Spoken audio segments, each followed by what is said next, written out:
L'action internationale du Congo, c'est le thème que nous allons aborder ce soir avec l'ambassadeur Guy Nestor Itoua. Mesdames et messieurs, bonsoir et bienvenue à votre émission, Le Diplomate, Club des Nations.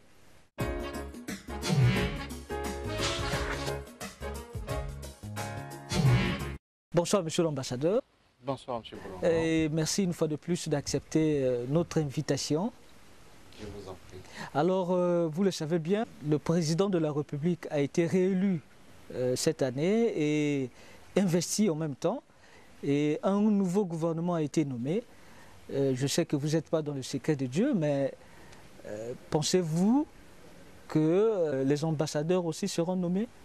Je crois que vous avez déjà vous-même répondu à cette question. La nomination des ambassadeurs relève du pouvoir discrétionnaire du président de la République. Donc c'est lui seul qui sait à quel moment nommer les ambassadeurs et à quel moment les retirer. Quelles sont les potentialités, par exemple, du Congo, vous en tant qu'ambassadeur? Expliquez-nous comment vous pouvez vendre de la destination Congo. Une ambassade, c'est tout un ensemble de services. Il y a des services politiques, il y a des services de coopération économique, il y a des services techniques et même des services stratégiques. Et donc la mission de l'ambassade, pas seulement de l'ambassadeur, il faut beaucoup plus parler de l'ambassade parce que c'est un ensemble de services avec des missions bien précises.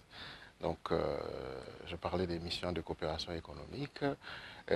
Nous sortons d'une élection présidentielle, vous venez de le dire.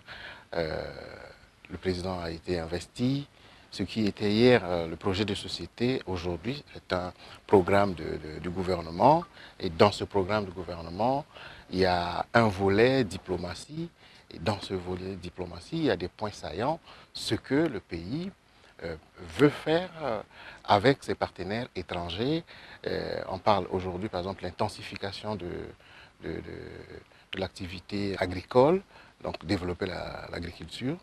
On parle du développement industriel dans le pays, on parle du développement de l'industrie du tourisme et au niveau des ambassades, selon que l'on soit dans une juridiction composée des pays qui ont des prédispositions, par exemple dans le domaine du tourisme, il faut voir comment avec ces pays-là, créer, développer des partenariats qui puissent être profitables à notre pays.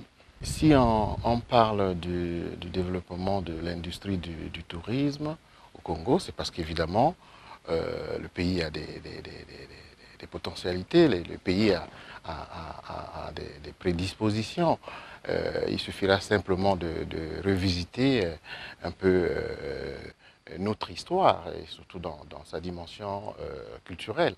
Parce que le tourisme, il ne s'agira pas seulement de déployer les hôtels ou comment, 4, 5 étoiles, mais il faut aussi habiller ce tourisme. Il faut mettre de l'information, il faut mettre de l'histoire derrière, il faut mettre la culture du pays pour rendre ce tourisme plus intéressant. Parce que dans le tourisme aussi, on apprend, c'est toute une école, qu'il soit un tourisme de luxe ou un tourisme de masse. Donc voilà ce que doit être le programme dans chacune. Concernant le Congo, par exemple, avec le tourisme de masse, comment vous pouvez mettre en valeur cette histoire du Congo avec la colonisation? Parce que jusqu'à aujourd'hui, les vestiges de cette colonisation existent encore au Congo. Notre pays a trois grandes subdivisions, je dirais, socio-ethniques. Nous avons dans la partie sud du pays, il y a par exemple le royaume de Luango qui est assez bien organisé et qui était certainement rattaché au grand royaume Congo qui rassemblait plus ou moins 3, pourquoi pas 4 pays, l'Angola, la RDC, le Congo actuel, et peut-être qui touchait aussi le Gabon. À côté de ce royaume, nous avons le royaume Téké, un grand royaume. On vient de perdre le roi Téké, paix à son âme, le Oui, roi récemment. Campio. Par exemple, rien que pour ce royaume, quand nous étions à l'école, jusqu'à ce qu'on quitte les bancs de l'école, on appelait le roi là-bas, celui qui avait rencontré des Brazza, le roi Makoko. Or, roi et Makoko, ça veut dire la même chose. Et même Makoko, il y a un défaut de transcription, c'est Anko, c'est-à-dire l'arbre qui est dominant. Donc, dire le roi Makoko, on a dit la même chose. Donc voilà, on ne connaissait pas toujours le nom de règne, même si parfois il était donné dans les cours d'histoire. Et le patronyme, moi c'est le dernier roi, celui qui vient de mourir, que j'ai connu le patronyme parce que j'ai été à l'école avec ses enfants au collège ici à Mafouah. Sinon, on parlait toujours du roi Makoko. Or, on était enfin, entre guillemets, la fausseté, on disait la même chose. Donc, ce sont des éléments de notre histoire qu'il faut aussi corriger, il faut revisiter cette histoire. Vous avez évoqué les populations qui, en leur parcours, rencontré le convoi des Brazza. Mais on nous a dit dans l'histoire, par exemple, c'est des Bafourou, mais on n'a pas de Bafourou au Congo. Hein, je pense que là aussi, il y a eu un défaut de transcription, comme on parlait de Makoko, au lieu de dire Anko, on a dit Makoko. Là-bas aussi, on disait Bafourou. Moi, je pense que c'était les peuplades de Mbushi qui avaient rencontré ce convoi-là. C'était un convoi des riverains qui était mené par Bolunza, hein, d'après les récits. On parlait même de Ndombi Bolunza. Mais Ndombi, ce n'est pas le nom. Ndombi, c'est comme on dit chef, le grand cadre, ainsi de suite. Mais le nom, c'est Bolunza. C'est un nom qui est encore présent dans les contrées de Mosaka, là-bas. Donc, c'est ce convoi-là qui avait rencontré la première expédition de Brazza, qui l'a repoussé. Et les riverains tout autour ont dit, les Avour, donc les étrangers, ont renvoyé le colon, l'exploitant des Brazza. Bon, tout ça aussi, il faut peut-être, comme je disais, revisiter notre histoire pour bien la réécrire et la consigner dans nos documents et pour que ces documents aussi aident le tourisme. Ce sont des éléments importants à mettre dans l'agenda du développement de l'industrie du tourisme chez nous. Est-ce qu'avec l'industrie du tourisme, on peut parler déjà de la diversification de l'économie qui est un cheval de bataille du nouveau gouvernement? Bien sûr, en plein, même déjà dans le tourisme même, on peut diversifier. On a parlé du tourisme de masse, on a parlé du tourisme de luxe, on peut faire du tourisme nautique. On parlait là de Bolunza qui, dans son voyage dans la Lima, j'ai peut-être oublié de vous dire que ce voyage-là, les gens des pays de Mosaka s'étaient mis au Québec, mais ils n'avaient pas de raffia. Donc ce voyage-là, c'était pour aller acheter du raffia dans les pays Batéké sur la Lima, donc au-delà de Okoyo. Oui, donc on peut aussi développer le tourisme nautique, par exemple. Hein, les gens peuvent, nous avons un grand aéroport international à Olombo. Les gens peuvent descendre là et il y a des infrastructures hôtelières et ils marquent un arrêt à Olombo et après sur la Lima, ils peuvent prendre les jet skis et autres, soit remonter, faire une partie du trajet de l'expédition du convoi de Bolunza et aller jusqu'à, par exemple, quand vous allez à Leketi aujourd'hui, vous avez encore des traces du passage des Brazza et voilà, tout ça, vous pouvez le faire. Et pourquoi ne pas redescendre la Lima jusqu'à son embouchure et déboucher sur le fleuve Congo. Mais tout ça, au-delà des infrastructures, mais il faut mettre une histoire derrière. Il faut aussi mettre peut-être une dimension culturelle. Hein, présenter par exemple les pêches qui se pratiquent dans cette région et tout ça là. Et ces pêches-là peuvent faire que on suscite la curiosité des populations, pas seulement de très loin de l'Occident. Quand vous allez à l'est du continent ici, quand vous allez au Kenya, vous allez en Ouganda et autres, vous trouvez des gens non seulement qui ont les mêmes patronymes que nous ici au Congo, mais il y a les mêmes types de pêche. Hein, s'il y a la nasse, vous allez voir là, il y a la nasse là-bas aussi. Hein, et pourtant là-bas, les gens, c'est pas forcément des fleuves, c'est un peu comme des lacs. Ouais, hein, des gens pêchent dans les lacs, les grands lacs comme Victoria, Tanganyika, Albert, Édouard et tout ça. Mais les pratiques de pêche sont plus ou moins les mêmes. Donc on peut susciter aussi la curiosité de ce tourisme qui pourra être demain le tourisme intra-africain. On peut aussi le développer. Donc il y a beaucoup de choses à faire, même rien que dans le tourisme, on peut parler de diversification. Excellence, on a parlé du nouveau gouvernement et dans ce nouveau gouvernement, il y a des nouveaux ministères. Et les ministères qui nous intéressent, ce sont les ministères de la coopération internationale et de la promotion du partenariat public-privé, ainsi que le ministère des Affaires étrangères. Quelle est la différence entre ces deux ministères? Vous les journalistes, je ne comprends pas cette curiosité seulement sur le ministère de la coopération internationale, alors qu'il y a beaucoup d'autres nouveaux ministères, comme vous l'avez souligné. Bon, peut-être que vous me posez la question par rapport à mon profil. Bien sûr. Évidemment, c'est vous qui l'appelez nouveau ministère parce qu'il est maintenant un département ministériel à part entière. Mais sinon, la coopération internationale a toujours existé depuis que la République du Congo existe.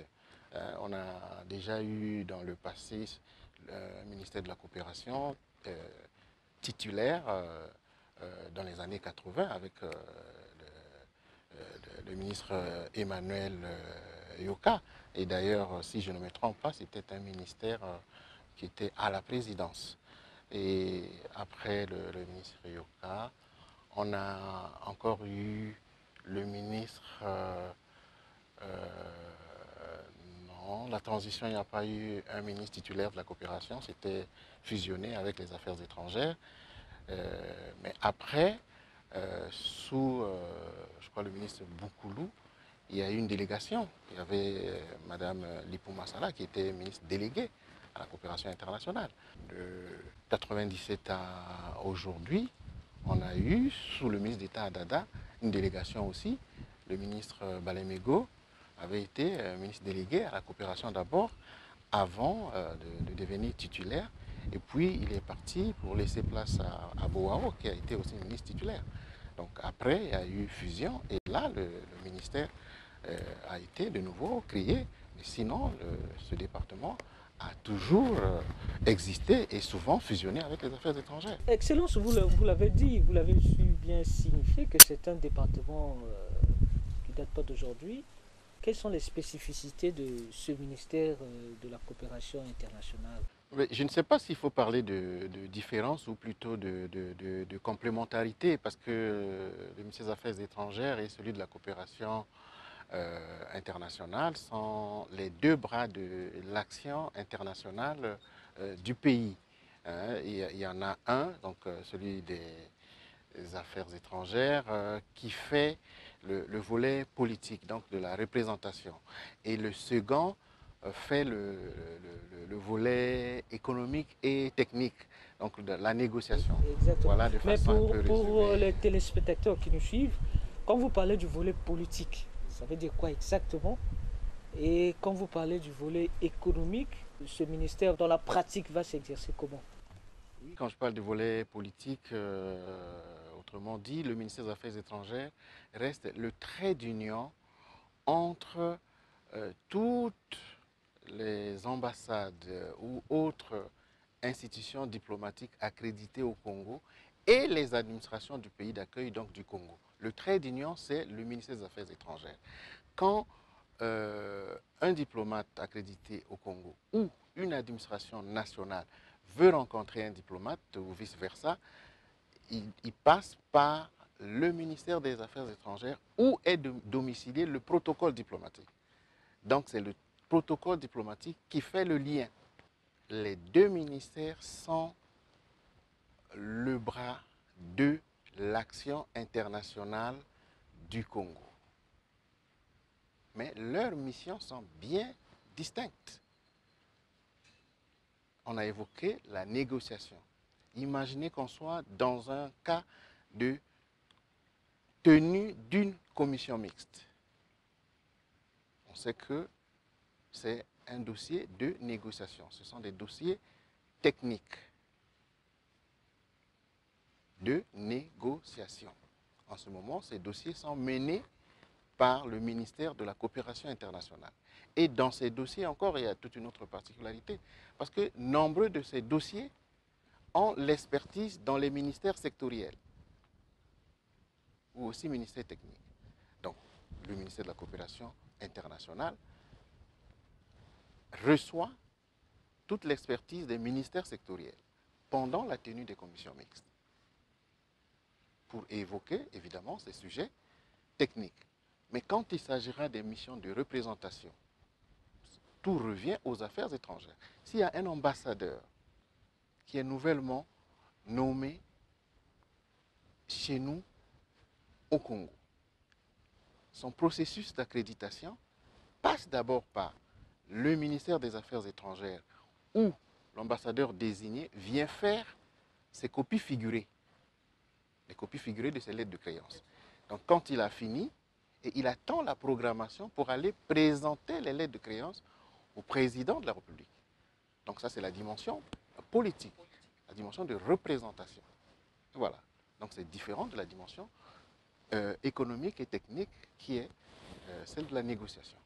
Oui, mais... Nous étions sur le développement du tourisme au Congo, par exemple. Et on se dit, bon, ben, il faut faire un grand projet et qui soit, ou un double projet avec une transversalité. On va dire le tourisme dans l'environnement géographique des peuples Ngala et Bobangi. Donc on peut partir des deux Congos jusqu'en RCA. Ou encore, on va parler du tourisme dans les pays Téké. Mais il y a trois pays, il y a des pays Téké. On a trois pays dans la sous-région où on trouve des Téké. La RDC, on trouve des Téké. Le Congo, on trouve des Téké. Et le Gabon, on trouve des Téké. Mais on se dit, où est-ce qu'il faut mettre le pont de ce grand projet transversal? On peut se dire, on met le pont de ce projet sur une île. Aussi, comme on a parlé des Brazza, le pont, on dit pas loin de l'embouchure du fleuve Congo, par exemple. Parce que ceux qui avaient repoussé de Brazza sont passés par le fleuve Congo, puis la Lima, pour aller rencontrer comment on appelle, l'expédition de Brazza en amont de Okoyo. On dit, bon, pour ce projet, on veut plus faire que les gens viennent de très loin. Ils peuvent venir d'Italie, de France et autres. Mais nous avons déjà des infrastructures. Il y a un aéroport international à Olombo. Tout autour, il y a des infrastructures hôtelières de grand standing, comme l'hôtel de la Lima. Mais on peut se dire, sur le fleuve, on va déployer un hôtel 5 étoiles à Mosaka, par exemple. Mais le pays, comme tous les autres pays du monde aujourd'hui, traverse une situation très très difficile, de triple crise financière, économique, sanitaire et autres. On s'est dit, il faut trouver les financements. Qui, comment va nous aider à développer ce projet? Dans les ambassades, par exemple, il y a des bureaux économiques. Le bureau économique qui va s'occuper de ce dossier, évidemment, sous la coordination de l'ambassadeur, travaille en étroite collaboration avec le ministère de la Coopération. Voilà. Parce que le financement, ça peut être un financement public, donc venant du gouvernement du pays d'accueil, ça peut être aussi un financement privé. Et dans le pays d'accueil, ça dépend de comment ils organisent leur financement. Est-ce que ça passe directement par des voies publiques ou bien ça passe par les banques et ça peut aussi passer par une agence de coopération. Hein. Nous coopérons avec des pays comme la Turquie par exemple, qui a une grande agence de coopération internationale, la TICA. Est-ce que le projet va prendre ce canal? Si on est avec le Japon, il y a la JICA. Est-ce que ce projet va prendre ce canal? Si on est avec la Corée, ça peut être KOICA, ainsi de suite, la France, l'AFD, ainsi de suite. Quel est le canal que va prendre ce projet? Voilà. Et en ce Et moment... peu importe le canal, c'est le ministère de la Coopération qui prend en charge ce dossier. Ici, par exemple, si on trouve un terrain à Mosaka, mais le terrain, ça relève du foncier. En ce moment, le ministre de la Coopération internationale, il va parler avec son collègue qui a en charge le foncier du pays pour dire, bon, ben, comment on va s'organiser? On s'est dit, bon, le projet, par exemple, est déployé. Bon, on va laisser celui qui a apporté le financement exploiter peut-être pendant tant d'années. Et après, le projet revient au Congo. Mais quand le projet va revenir au Congo, ce n'est pas forcément le ministère de la Coopération internationale qui aura en charge le projet. Si c'est un complexe hôtelier, en ce moment, le ministre de la Coopération va voir comment s'organiser avec son collègue qui a compétence sur ces sujets-là. Ouais, et voilà. Est-ce que la composition de l'ambassade va changer avec les deux ministères? Parce qu'on sait bien qu'avant, le département de la coopération internationale était lié au ministère des Affaires étrangères, vous l'avez expliqué. Mais la composition de l'ambassade, comment ça va se faire dans la pratique? L'ambassade fonctionne normalement avec l'ambassadeur et tous ses services. Il n'y aura pas de changement au niveau de l'ambassade. Ce qui va changer au niveau de l'ambassade, c'est l'orientation des dossiers qui seront traités à l'ambassade, qu'il s'agisse des dossiers à caractère politique ou des dossiers à caractère économique et technique. Mais sinon, au niveau de l'ambassade, rien ne changera. Et vous allez voir que même ici, par exemple, les deux ministères vont puiser en termes de ressources humaines dans ce qui était hier, le ministère des Affaires étrangères et de la coopération internationale. Il y avait aussi les Congolais de l'étranger là-dedans. Mais on attend maintenant que le secrétaire général du gouvernement fasse le travail pour séparer ces deux frères siamois. Ils auront les deux ministères, ils auront un même secrétariat général. Ah non, ah non. Euh, les, le ministère des Affaires étrangères aura son secrétaire général, le ministère de la coopération internationale aura son secrétaire général. D'ailleurs, je crois que dans la structure gouvernementale ou dans la structure administrative actuelle du Congo, il n'y a plus beaucoup de ministères qui ont des secrétaires généraux. Hein, l'expérience, je crois que n'était pas facile dans le passé, ça a été assuré, mais il y a un des ministères techniques sectoriels qui garde quand même un secrétariat général, c'est la justice. Mais sinon, au niveau des affaires étrangères et de la coopération internationale, chacun des deux ministères aura son secrétaire général et il y aura pour chacun des deux ministères des services géographiques, des services multilatéraux et des services techniques et administratifs. Voilà. Mais ça va être deux ministères totalement séparés et ça a déjà existé sans problème. Exactement, vous l'avez dit. Merci beaucoup, monsieur l'ambassadeur. Merci d'avoir donné ces éclaircissements. Vous avez un mot, quelque chose à ajouter par rapport à tout ce qu'on a dit, parce qu'on va vers la fin déjà. C'est vrai que vous avez soulevé un sujet très délicat, un sujet très important, un sujet qui est parmi les éléments dominants du programme du gouvernement aujourd'hui, donc le développement de l'industrie touristique. Et je vous ai évoqué le contexte actuel qui est dominé par la crise financière, économique et sanitaire. qui nous demande d'être très imaginatifs, de travailler à trouver des financements innovants de développement, et particulièrement dans ce secteur du tourisme. Donc il faut que nous sachions, il faut que l'ensemble des forces vives qui s'intéressent à ce sujet puissent engager le débat pour revisiter notre histoire et pour essayer, s'il y a à corriger des éléments de notre culture, qu'on le fasse. Je vous ai parlé par exemple du cas du roi Makoko, je vous ai parlé de Ndombi Bolunza qui avait repoussé des Brazza lors de sa première expédition, mais on pouvait parler aussi de bien d'autres. Comment les migrations se sont déroulées, par exemple, dans les zones d'eau. En tout cas, merci de votre disponibilité. Merci à vous, chers téléspectateurs, de nous avoir suivis. Merci à toute l'équipe qui m'a accompagné dans la réalisation de cette émission. Je pense à Armel Etokabeka l'infatigable, à Yann Bossati, bien sûr, à Barol Agnolo. Merci à vous et restez branchés sur votre chaîne nationale, la Télé Coco.